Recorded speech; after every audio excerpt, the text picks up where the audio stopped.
जो हमारा R Y B जो हमारे तीनों फेस होते हैं, जो हमारे घरों में आते हैं, इंडस्ट्री में आते हैं, कुल मिलाकर के जो पावर हाउस से निकलता है आर वाई बी, तीन के फॉर्म में निकलता है आर वाई बी, तीन के फॉर्म में निकलता है। तो उसमें से जो बिजली का बिल है हमारा, मतलब हम अपने घरों में कौन सा इसमें से फेस घर में लेके आए कि हमारे घरों में जो बिजली का बिल आता है वह कम आए। कई साथियों के मन में डाउट है कि आर को हम लेके आए, कि वाई को लेके आए, कि बी को लेके आए। तो पूरी वीडियो को देखिएगा, आपको अच्छे से क्लियर हो जाएगा। जो हमारा जनरेटर होता है उसके माध्यम से बिजली का उत्पादन होता है, और या फिर जो हमारी टरबाइन होती है उसके माध्यम से बिजली का उत्पादन होता है। तो ये हमारा एक जनरेटर है, इसके माध्यम से बिजली का उत्पादन होता है। अब यहाँ पर है क्या कि यहाँ से बिजली उत्पादन हुआ तो वह तीन फॉर्म में, इस तरह से देखिए, ये हमारा आर फेस है, ये हमारा वाई फेस है, और ये हमारा नीला वाला फेस है। ठीक है, इसको काले से दिखा दिया गया है, लेकिन ये पीला फेस है हमारा। तो इस प्रकार से तीन के फॉर्म में जो हमारी इलेक्ट्रिसिटी जनरेट होती है। अब यह जब आगे चलती है तो इस प्रकार से जो हमारी जो पोल होते हैं उनके माध्यम से इस प्रकार से देखिए, जैसे ये हमारा आर हो जाएगा, ये वाई हो जाएगा, ये बी हो जाएगा, इस प्रकार से तीनों फेस आते हैं। अब ये तीनों फेस सीधे हमारे इस ट्रांसफार्मर के अंदर इस प्रकार से आ जाते हैं, और यहाँ से जब इलेक्ट्रिसिटी जो स्टेप डाउन होती है, मतलब पहले ये क्या होता है, ये हाई वोल्टेज होता है, ये एचटी वोल्टेज होता है जब आता है। उसके बाद ट्रांसफार्मर जो हमारा होता है वह स्टेप डाउन ट्रांसफार्मर होता है। वहाँ से फिर यह जो वोल्टेज होती है हमारी, वह इसको हम लो वोल्टेज में कन्वर्ट करते हैं, मतलब कि हमारा 440 वोल्ट में इसको कन्वर्ट करते हैं। और इसके साथ में हमारा न्यूट्रल भी होता है, मतलब थ्री फेस और प्लस न्यूट्रल में हम इसको स्टेप डाउन करते हैं, और इसके बाद ये हमारे मीटरों में सप्लाई सीधे आ जाती है। अब बात यही आती है कि इसमें में से हम इस फेस को घर में लेके आए, कि इसको घर में लेके आए, कि इसको घर में लेके आए, इसमें से कौन सा फेस हम घर में लेके आए जिससे हमारी इलेक्ट्रिसिटी का जो बिल है वो कम आए। तो देखिए, यहाँ से जब मीटर में सप्लाई आ गई, अब मीटर से जब हम यहाँ पर लेके आते हैं तो इसमें से कौन सा फेस हम अपने घरों में लेके आए।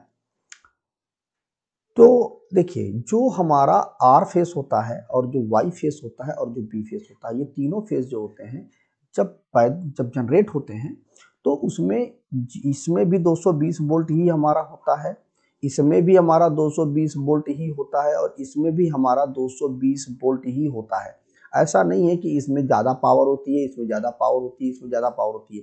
तीनों में एक समान पावर होती है। ठीक है, एक समान पावर होती है। ये नहीं है कि हम आर फेस में ज़्यादा पावर होती है और उसको हम घर में लगवा लें, या वाई फेस में ज़्यादा पावर होती है उसको घर में लगवा लें। नॉर्मली लोगों के मन में एक डाउट होता है कि जो हमारा आर फेस होता है वही घर में लेके आओ, तो उससे क्या होगा कि उसमें ज़्यादा पावर होती है तो हमारे घर में कोई प्रॉब्लम नहीं होगी। लेकिन ऐसा नहीं है, ये तीनों फेस हमारे समान पावर के होते हैं। इनमें ऐसा नहीं है कि किसी एक में ज़्यादा पावर होती है।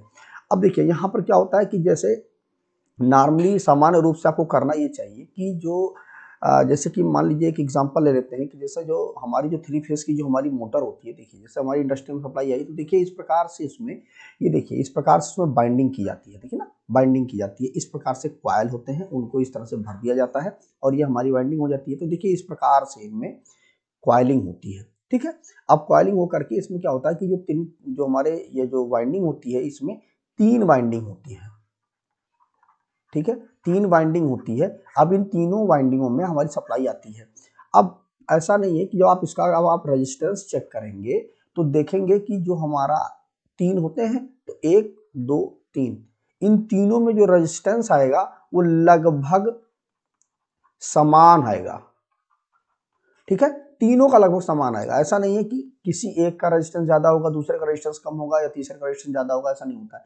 तीनों का रेजिस्टेंस लगभग सेम आता है, इसीलिए इनमें जो करंट होती है वह एक समान होती है। जब आप मल्टीमीटर से चेक करेंगे, ट्रांजिस्टर से चेक करेंगे, तो तीनों में एक समान करंट का फ्लो होगा।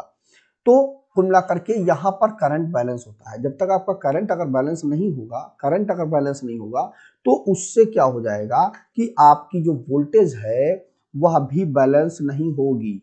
ठीक है, और जब वोल्टेज बैलेंस नहीं होगी तो उससे क्या होगा कि आपके मोटर पर अनावश्यक रूप से करंट बढ़ती जाएगी, और आपकी जो मोटर है वह जल सकती है, या आपके घर में जो लगे हुए इक्विपमेंट हैं वो जल सकते हैं। ठीक है, तो ऐसा नहीं है कि आप अपने मन से डाउट निकाल दीजिए कि कोई भी एक फेस आप मान लीजिए आर फेस अपने घर में ले आए तो उससे बिजली का बिल कम आएगा। तीनों में से कोई भी आप फेस लेके आएँगे तो उसी एक समान ही आपका बिजली का बिल आएगा।